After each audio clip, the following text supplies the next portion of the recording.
Mitakuyapi. Welcome everyone. This is part 2 of the medicine wheel. In the first part, I talked about the history of how the medicine wheel came to the Lakota people. And if you haven't listened to it, I highly recommend you take a listen because it explains a lot of things. In this video, we're going to talk about the things that it could represent. The wheel itself represents 4 parts and it shows how they all connect at the center, and that each part is just as important as the other parts. So all 4 parts are equally important. And if one part becomes neglected and weak, then eventually the other parts will also become weak and diseased.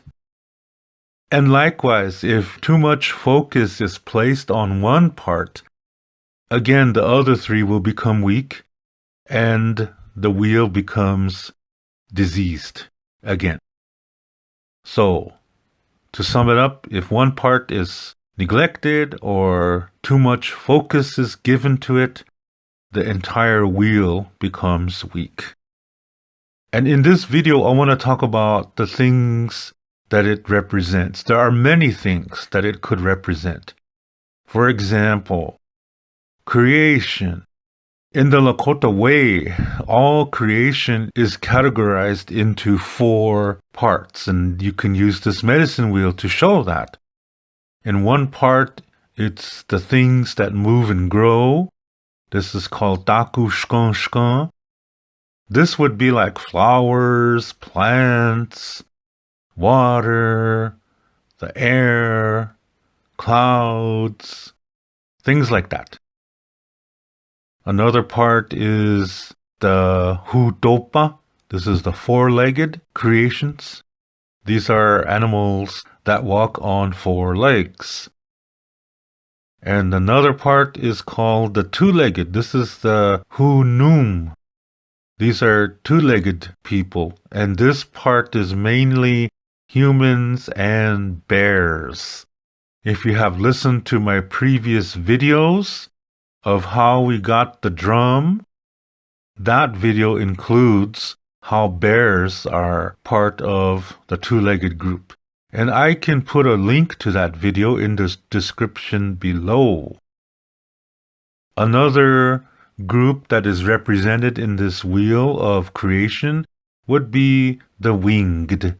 So anything that flies would be in that group. This is called chupahu. This wheel would be called wamakhashkan. This is all creation. And today some people say that wamakhashka means plants and animals. But that's not true. That's really incomplete. And this definition was developed around the late 1800s and early 1900s when the reservation time period began and the churches were coming to the reservation.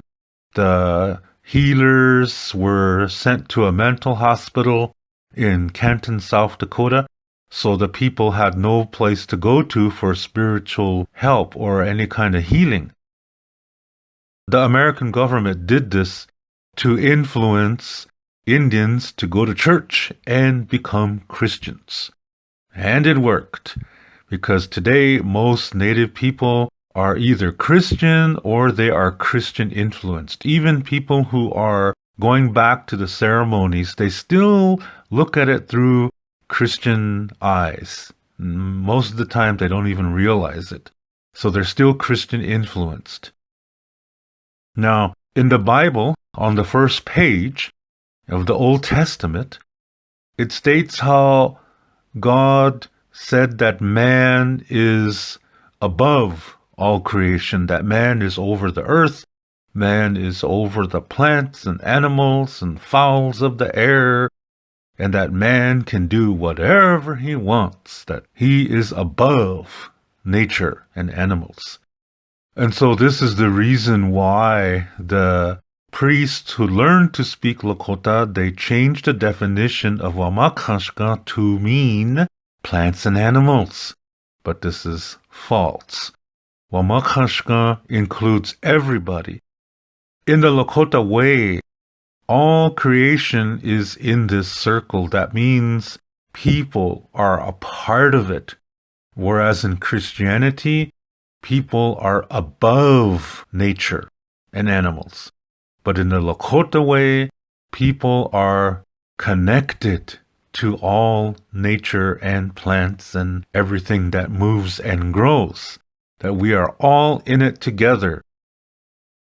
As I said earlier, in the medicine wheel, if one part becomes weak, then it affects the others. When you look at the situation in the world today, it is a very dualistic world. Dualism means that a society sees things in only two ways. The ways that he likes or agrees with, and this he calls good. And everything else he calls bad. He only sees things in groups of two. And this is where we get the word duality. It comes from the Latin duo, which means two parts, or two. And that's why I use this term duality.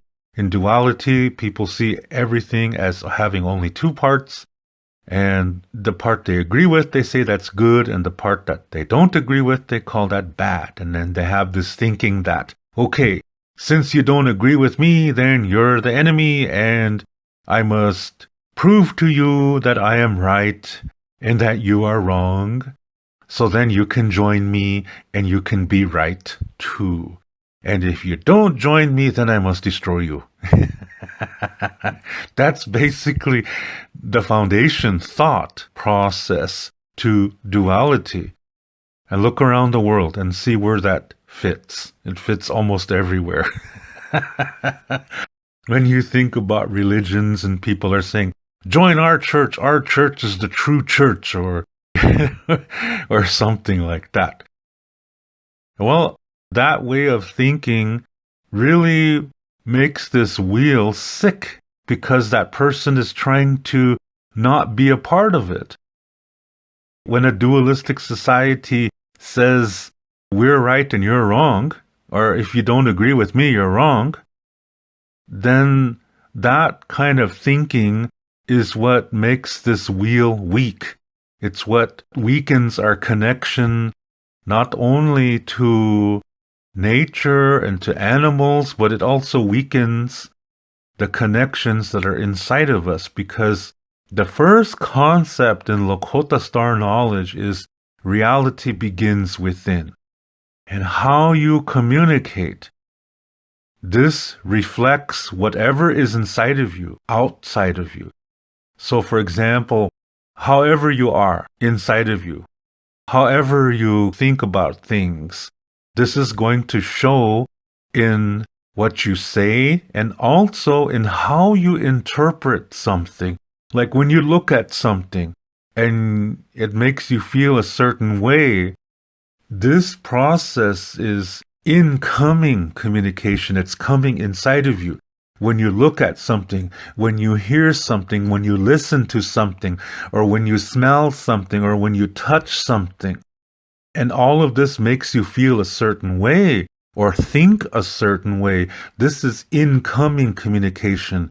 So communication includes how you say things, how you do things, but it also includes how you interpret things that you experience in life. So it's two-way, yeah? It's outgoing and incoming. That's communication. How you do that is a reflection of the kind of person you are inside. So, if you think that people are bad because they don't agree with you, or you're scared of it, so you feel you must oppress it to control it, see, you're making this wheel weak. You're weakening this wheel. And it's weakening your connection to everything around you. But remember what I said, reality begins within. So when you communicate like this is unhealthy.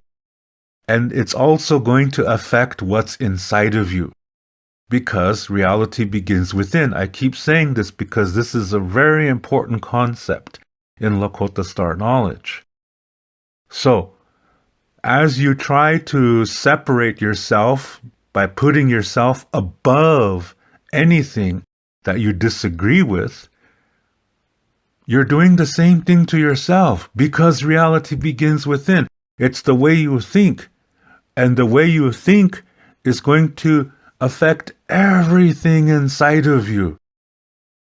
So, when you think this way, you're already weakening the medicine wheel inside of you.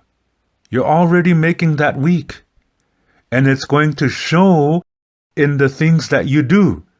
You look at somebody and you say, oh, I don't like his skin color. Oh, I don't like that thing that he wears. That means he's bad. So you say, I'm going to stay away from them. Or you attack them. You beat them up. Just because they look a certain way or believe a certain way that you don't agree with. You're making this wheel weak inside of you by that kind of thinking, and it's going to show in the things that you do and say. Reality begins within. So you're making the wheel weak when you think like that. You're making the wheel weak inside of you, and you are making the wheel weak around you. All of life is a medicine wheel, and it begins within each and every one of us. So when we think in this dualistic, unhealthy way, we're making ourselves sick. By being racist, by being ethnocentric when we say our culture is better than yours, or your culture is really stupid, and if you only did it our way, then it would be good. You're judging another culture by your standards. This is ethnocentrism. This is coming from this way of thinking too. Or when you say, I know what's better for you because you're just dumb. I went to university. I have a doctor's degree. So I know everything. So I know what's good for you. That's called paternalism. And that comes from this way of thinking too. Then it gets to that point of my way is the only way. And that's what we call dogma. There's only one way to do it, and it has to be this way. Think of all the groups that think like that, whether it's religious, political, or whatever kind of organization it is. If they think like that, it is a dualistic group. So racism comes from there, ethnocentrism, paternalism, and dogma. These are the four things this kind of thinking produces. And when a person is this way, even just one of the four, and usually when a person is even one of the four, they're automatically a little bit of the other three. Yeah? If a person is a racist, he's usually dogmatic because, like, for example, a person could say, yeah, us green people, we're the best people because money's green. And that means we're the most important people, and our way is the only way, and we are the smartest people, so we know what's right for you. Do you see what I mean? That kind of thinking. It has all these four elements in it. They're racist, they're paternalistic, they're ethnocentric, and they're dogmatic. The four products of an unhealthy way of thinking. And think of that, 4 products. So lots of things in life can be categorized into having 4 parts. So, getting back to the wheel. As I said, in the end of the 1800s and beginning of the 1900s, the reservations were becoming Christian because of what I just said. The healers and medicine people and holy people were taken to a mental asylum in Canton, South Dakota. They were taken there to die. So the Indian people would have no place to go, but they would be influenced to go to church and become Christians. And because of that, a lot of definitions were changed in Lakota. And they learned in their Christianization process that man is above nature.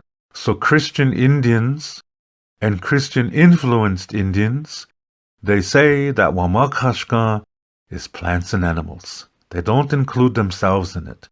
But in the Lakota Star Knowledge way, people are Wamakashka too. We are all a part of this. All of creation is connected to each other. We are all relatives.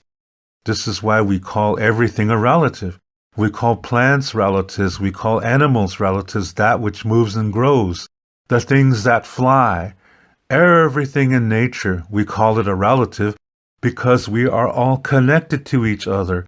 This is what the wheel shows us. It shows that all of creation is in this wheel.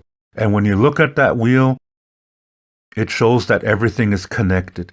And they all connect at the center. This is the sacred center. And like I said earlier, we all have a representation of this wheel inside of us too. We have 4 parts. Each one of us has 4 parts. We have our mind, which is our mental self. We have our emotional self. We have our physical self. This is our body. And we have our spiritual self. This is our soul. The medicine wheel represents that too, the 4 parts of the self. So that means we have a medicine wheel inside of us. And likewise, when we do our best to take care of each part, all 4 parts, if we do our best to take care of the 4 parts of ourselves, we are on the healthy road.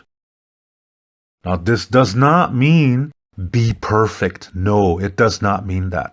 Perfection is an illusion created by dualistic way of thinking. So perfection is an unhealthy thing. Nothing in this universe is perfect.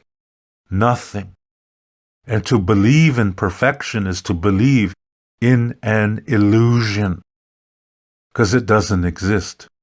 In our creation stories, you look at the development of the beings and the entities that created the universe. They were not perfect. They were on journeys too. They learned as they went along as well. There's no perfection. It doesn't exist. Never did. If perfection existed, life cannot exist. Simple as that. Because life is about learning. And when you learn, this is the only way to know what love is. So, when we do our best to take care of our 4 parts of ourselves, sometimes we struggle. Sometimes we're feeling a little bit weak emotionally. Sometimes we're feeling a little bit weak spiritually because of some experience that happened to us. Sometimes it's a physical thing. But the most important thing is that we are doing something about it. Not just thinking about it, but actually doing something about it.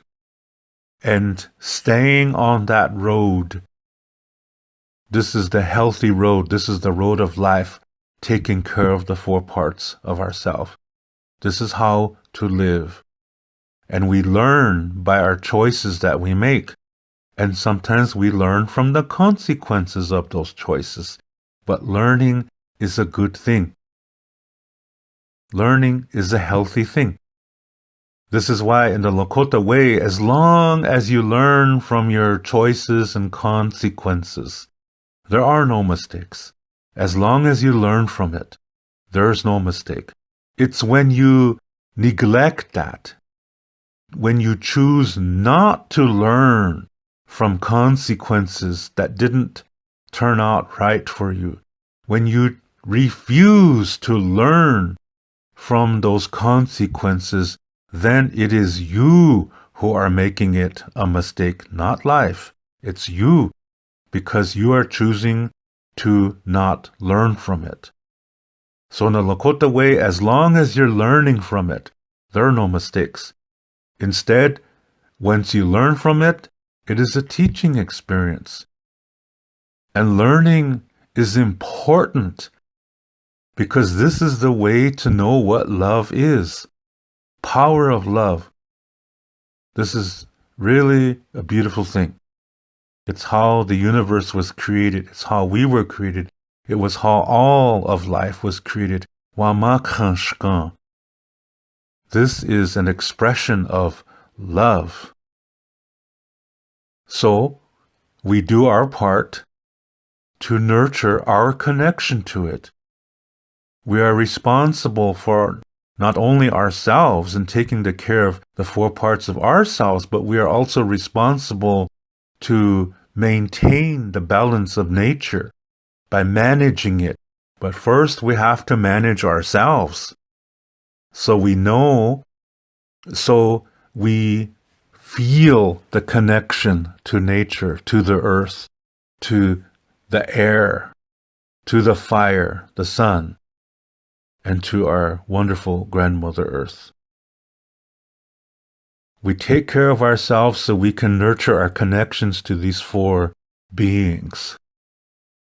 Then we know how to manage ourselves, because living in this way, we are putting ourselves in balance with nature. So to be in balance with nature begins by being in balance with yourself. This is what this medicine wheel represents. So already I showed you several things that it could represent. The 4 parts of Wamakanshka, the 4 parts of the self, the 4 ways to communicate. This includes your actions, your thoughts, your words, your emotions. So, for example, when you experience something, you are interpreting everything that comes with it. It makes you feel a certain way. It makes you think certain things. It makes you say certain words. And it influences you to do certain things. How you do these actions, how you say things, all of this is communication. How you interpret things. How do you really listen? Not just hear, but actively listen. This is all interpretation. And this is also seen in the medicine wheel too. Actions, thoughts, words, feelings. How do we interpret things? How do we say things? How do we do things? What's the energy inside of how we communicate? Like I said, communication is not only what you send out, that's words, actions, but it's also how you interpret things. It's a two-way street.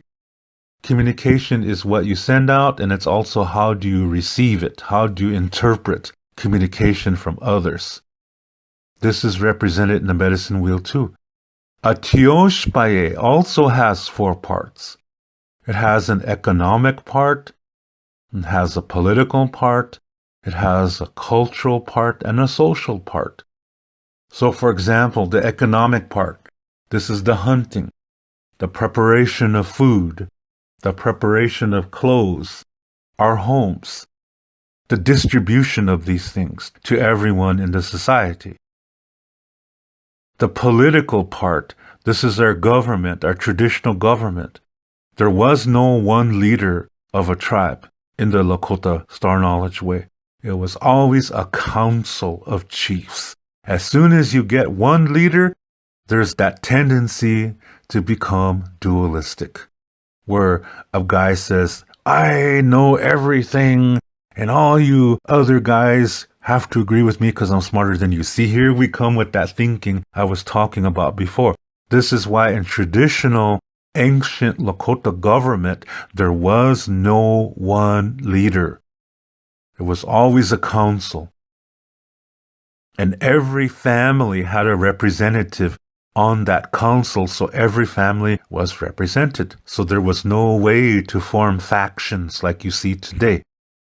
Today's governments, even tribal governments, are dualistic. Today's tribal governments are not traditional. They are made by America through an act that was called the Indian Reorganization Act of 1934. This destroyed traditional government and replaced it with an American-style government, which is dualistic. It puts two groups against each other. That's not the traditional way. But in the ancient political way, our government represented everybody. Every family had a representative in the council. And there were several councils. There wasn't just one. There were several, but there never was one leader of a group. Our cultural part of the Tioshpaye, by the way, is the group that's together. A lot of times it's like an extended family, but it also includes people who have no biological relation to others, but there's something else. There's another common denominator that unites them. So Tioshpaye mostly has extended relatives, but it includes people who are not biologically related, but they share something in another way. This is a Tioshpaye. In the cultural part of the Tioshpaye, this includes things like storytelling. It includes the ceremonies, things like that. And the social part is the language. It's also the celebrations that people did, whether it was honoring somebody. And when they honored somebody, they were not elevating him, not at all. When they honored somebody, they would say, look, this is how healthy our Tioshpaye is, to have somebody who can do these things so that the people may live. It's always so that the people may live. A common sentence in ceremonies and songs and prayers. I do this so that the people may live. It's always a community way of thinking. It's very important, this way of thinking, this community way of thinking. It doesn't put one above the other, but it says everybody's important. Everybody has talents, and when they learn their talent, it's nurtured by people who are older and have the same talent. They do this to make the society strong and healthy, emotionally, physically, mentally, and spiritually, through these four parts of the Tioshpaye. Hunting in the economic area, being part of the government in the political area, the cultural, being a participant in ceremonies or helping with ceremonies, the social part, speaking the language, observing family relations, how there's certain relationships that are existing between certain relatives. This is all part of the social, but in a way they all run into each other, They all meld or merge into each other too. There's not really a line saying, okay, only these things are economic and only these. You see, they kind of blend into each other. The language is also important in the other parts too. But this is the basic foundation of using a medicine wheel to represent the Tioshpaye or the group. Community way of thinking is really involved. It's really important in this. So when people say the Tioshpaye way, this is a community way of thinking. First of all, to do this, you have to be grounded first. That means nurture that medicine wheel inside of you first. So this way, you can make a really good contribution to the medicine wheel that represents the community. And then the medicine wheel that represents all of creation.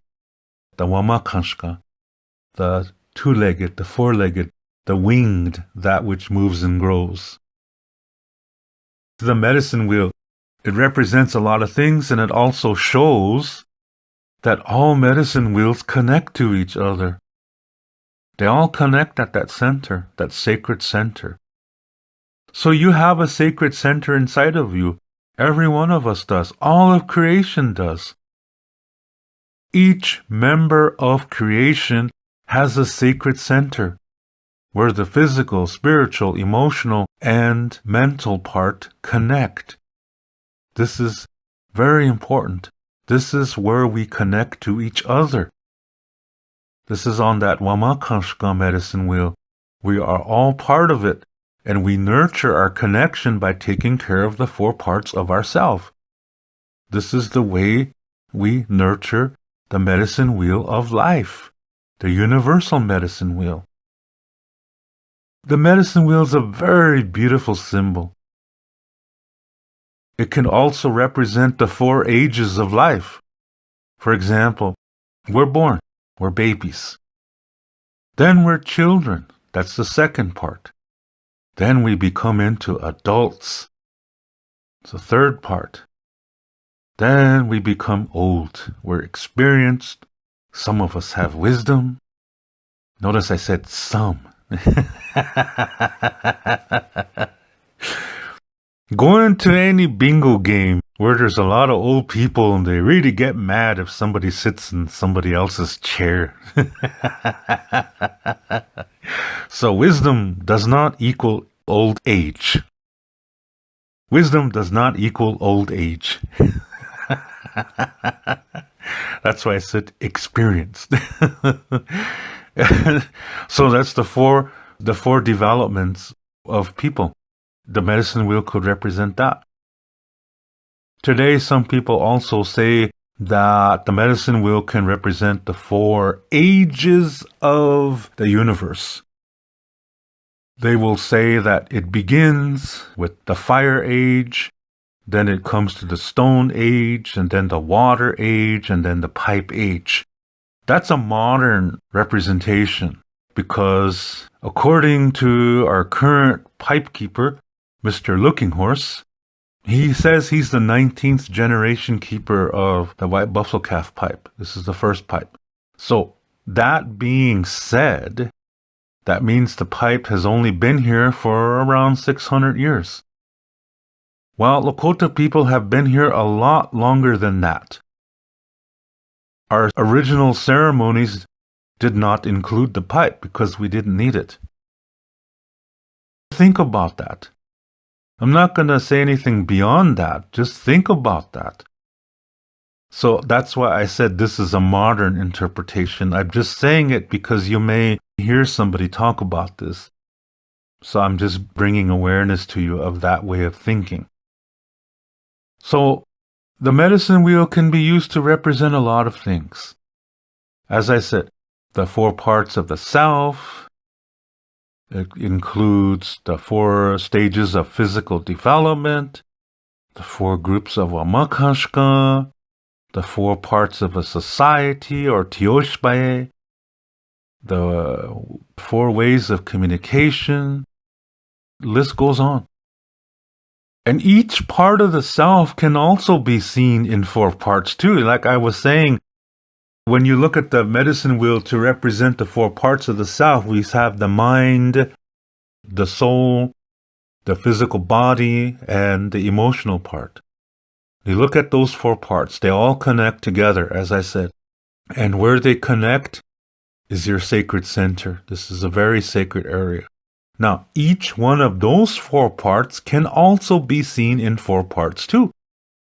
The mind has 4 parts. The soul has 4 parts. The body has 4 parts that represent the stages of physical development.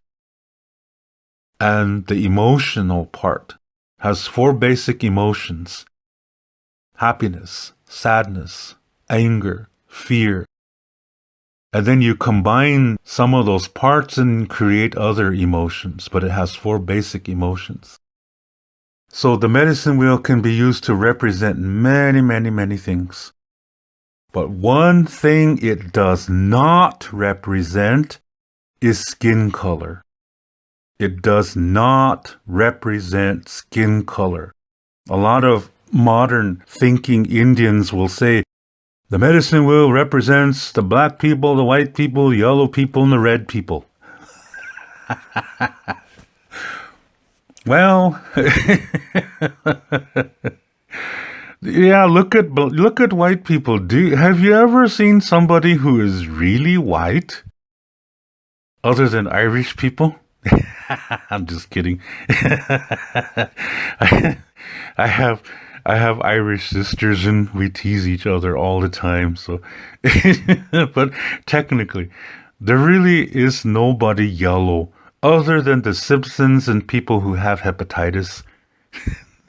There really is no yellow people. I said this in the last video and I say it in other videos.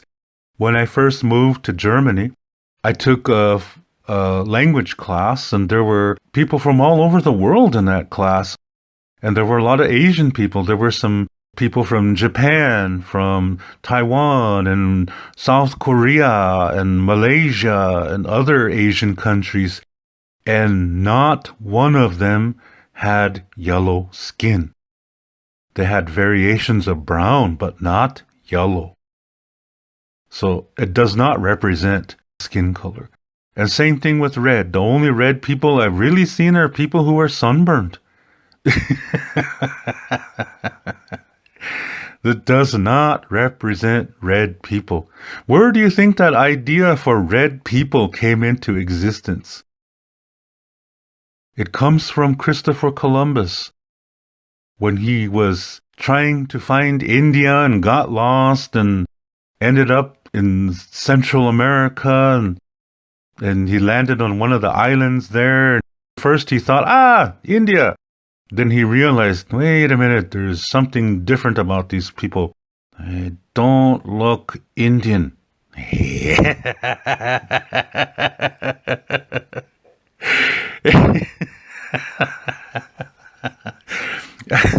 Meaning Indians from India, okay? Wait a minute, these aren't Indians. They don't look Indian. I shouldn't be joking because what he did to the people was horrible. It was genocide. Pure genocide. Extremely racist. This was not a good guy. Not my kind of guy, yeah? But he was the one who called them Red Indians. So that term, red people, is coming from Christopher Columbus. No Star Knowledge story mentions people as colors of skin. The Star Knowledge stories call all people Ikche. Ikche means common because we got a lot of things in common all over this earth. No matter what culture or race that you are from, we basically laugh at the same kind of things and we are basically happy at the same kind of things. We basically get angry at the same kind of things. The same kind of things make us scared. The same kind of things make us sad. We got a lot of things in common. And we all bleed red. Lots of plants bleed red. Animals bleed red. The winged, a lot of them bleed red too. This is why red is considered a sacred color. It does not represent Indians. It represents life. So when people are talking about the red road, what they're talking about is the road of life. It includes living a healthy way, but it also includes learning from all consequences. When you see it like that, remember what I said earlier, as long as you learn from it, it's not a mistake. It's a teacher. As long as you live like this, you're walking the red road. So the red road includes things that don't go right. But you learn from it as much as you can, because doing that leads to love and you gain wisdom and peace. And these are blessings. And that's on that road, this healthy road, the road of life. Changuluta, the red road. This is why red is sacred. It does not mean Indians. does not represent Indians. It does not represent skin colors. The medicine wheel colors do not represent skin colors. And in the part 1, I explained in the history this story that says the West was given the black color because this is the beginning of a cycle. It's a beginning, regeneration, rejuvenation. So this is why there's no word for goodbye in Lakota. Instead, we say until next time, which is Toksha Ake. So when somebody dies, yes, it's sad, but life continues. I have a video called Soul Journey, and this explains a reincarnation concept. I can put the link to that below too in the description. So when you look at the soul journey, it's a cycle too. It keeps going around. We're always born. We never die. We're always born. We're always beginning. That's how the wheel is. There is no end. No goodbye. Always hello or until next time. We'll see you later. That's how our language is too. It's reflecting that. And the fact that the medicine wheel has 4 parts, this is why the number 4 is one of the sacred numbers in Lakota spirituality. All humans have 4 stages of development, which is, as I said earlier, we're born, then we're children, then we're adults, then we're old, then our physical bodies are done in this lifetime, and then we're born again, and the cycle begins and goes on and on and on. This is the 4 stages of development. So all humans have 4 basic stages of development. Well, guess what? Women have 3 more. And that's explained in the story called When the Moon Cried. I put a link to that in part 1, and I'll put a link to it here again in part 2. So if you want to know that other information, you can listen to those videos if you would like to. And I would appreciate it if you would. So you can know why women have 3 additional stages. 7 is our other Lakota sacred number. There's other sacred numbers too, but these 2 numbers are really where it all starts. So the medicine wheel is a very, very sacred symbol. It's the first sacred symbol of the universe. And so it would be nice if you make a representation of it and carry it with you. Long time ago, Lakota people made these out of buffalo rawhide, and they would either paint it or they would use porcupine quills and then paint the quills. They use certain plants to get the colors. There's a whole ceremony involved in that, yeah, because we don't just take. Even when we hunt for food, when we take animals, or we take plants, whether we're using them for food or for medicine or for healing purposes, we still say a prayer for them. We do it in a ceremonial way. We apologize for taking, and we always give something back. It's never just taking, yeah, we always give something back, and we do our part to manage nature. And like I said earlier, to do that, you got to learn to manage yourself first. And that's done by taking care of the 4 parts of yourself. And we consider everything a nation. The plant nation, the animal nations, the tree nations, the buffalo nation, the eagle nation, even the mosquito nation. Every species is seen as a nation. We're all connected together. As I said, it would be really nice if we all could have a representation of the medicine wheel with us. We take it with us wherever we go. When we're going through a difficult time, we can take it out and look at it, hold it, and just say whatever is in our mind, whether we are praying or meditating. We just look at it and see all the wonderful things that it represents. And we think about that, what thoughts come to us.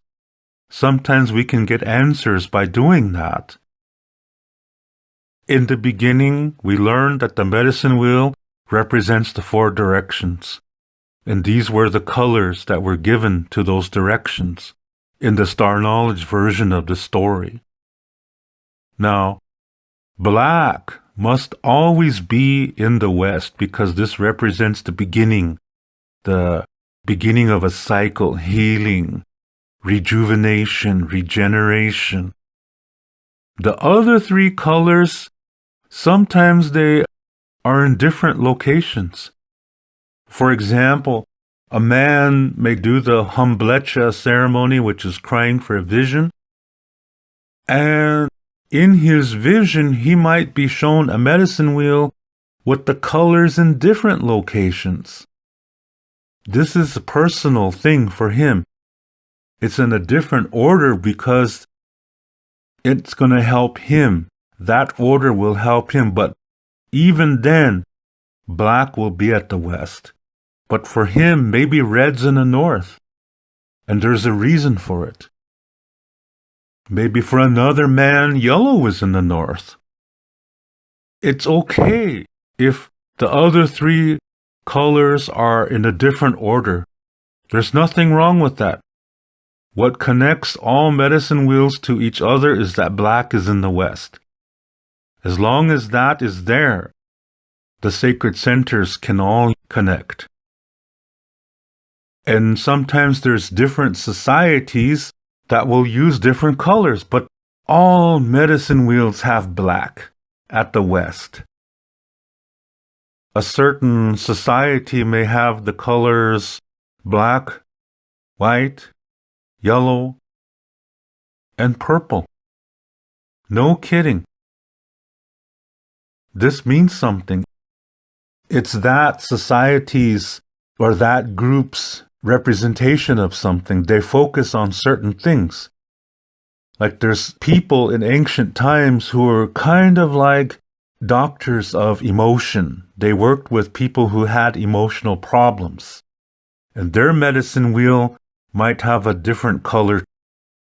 Another one might represent a society that works with herbs to use as medicine. And their medicine wheel might have a different color too, but they will all have black at the West. So sometimes you see medicine wheels with different colors, but as long as there's black at the West, it's not a problem. Because this is what connects all the wheels to each other. Because all of life in this universe is connected. Our role is, are we going to nurture that? Because when we nurture that, it helps us to get through difficulties in life. It also helps us to appreciate more the blessings that we experience and receive. Even learning through difficulty results in blessings. It results in learning new things, acquiring wisdom, and it helps us to appreciate and know what love really is. So the medicine wheel is very, very important. And I want to say one more thing concerning races of people, is that it does not represent skin color. And our grandmother Earth, she doesn't care what your skin color is. She doesn't see you as a person of color. She sees you as her grandchild. The skin color is not important. Skin colors developed when the first humans come onto Earth. Some of them move to areas that are more closer to the sun. So their skin is going to change. Their hair is going to change. Their eye color is going to change. Because of the environment they live in, their language is going to have certain sounds. The people who live more further away from the sun are going to develop in another way. This is how skin colors developed. We were not originally created as a skin color. In the beginning, we were created as people, not a colored people, but a people. And this is how our grandmother Earth sees us. We're her grandchildren. So when we take care of the 4 parts of ourselves as best as we can, we're communicating from our sacred center, which is inside of us, where our body, our mind, our soul, and our emotional self connect. When we do the best that we can, I'm going to say it again, when we do the best that we can to take care of our 4 parts of ourself, we are communicating from within us. This is how we learn to love. But when you communicate from your skin color, then you go on that dualistic way that I explained earlier, and you say, hey, you guys are beige. I don't like you guys because you're beige. Hey. He even has to say beige. Then you're focusing on your outside, and this is not where reality begins. This is the result of your ancestors and where they settled when they first came on this earth. Did they live close to the sun or further away? That is not the main part. The main part is deep within you. And deep inside of you, where your sacred center is no language. There's no culture there. There's no skin color there. This is where you are connected to everything and to each other. And this is why I said in one video, part of nurturing this includes talking to yourself. Saying, I love me. Because before you can really love others, you have to love yourself first, because reality begins within. This is where you have some sacred pieces. You have a piece of the earth. You have other pieces there too. There's several pieces there inside of you, and they are at your sacred center. And to communicate from there means taking care of these 4 parts of yourself as best as you can. Now, some of us, we can't. Like, say, those of us who may be handicapped, maybe we can't walk, maybe we're paralyzed from the neck down. That's okay. There's nothing wrong. You can still communicate in the physical way. It doesn't mean you got to run around necessarily, but it's good if you can. Take care of yourself physically, mentally, spiritually, and emotionally. Then you can take care of each other, help each other to take care of each other. This is what this medicine wheel represents. It's a very beautiful symbol. Very sacred. This is what we got in the beginning. So it would be good if you could make one for yourself. Could be just a piece of paper. Color it. Take it with you. You can take it out anytime. You don't always have to be going through difficulty to look at it. You can be going through a good time and look at it and appreciate it too. But to take it and use it, I'm going to talk about this in the next video in part 3. How you can use the medicine wheel in a way to live your life, whether you're going through a difficulty or whether you're not going through a difficulty. There is a way you can use this medicine wheel in a very, very personal way, a very healing way, a very loving way, a very peaceful way, where you can learn and love. I will talk about that in part 3. Thank you very much for listening. Lila pilama yelo mitaku yepi. And I'll see you in the next video. Doksha ake. Until next time. To read more about Lakota Star Knowledge spirituality, you can read my book called Wichocha Otechike. You can see the book cover on the right side of this screen. This book contains the information to what I talk about on my Lakota spirituality videos. To purchase this book, please click below where it says Show More.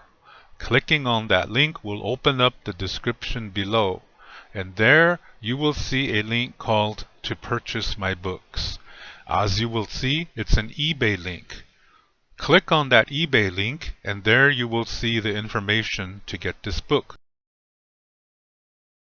To learn more about speaking the Lakota language, you can read my book called Chante Etanha Ooglake, Speaking from the Heart. You can see the book cover on the right side of this screen. This book contains the information to what I talk about on my Lakota language mini lesson videos. To purchase this book, please click below where it says Show More. Clicking that link will open up the description below, and there you will see a link called To Purchase My Books.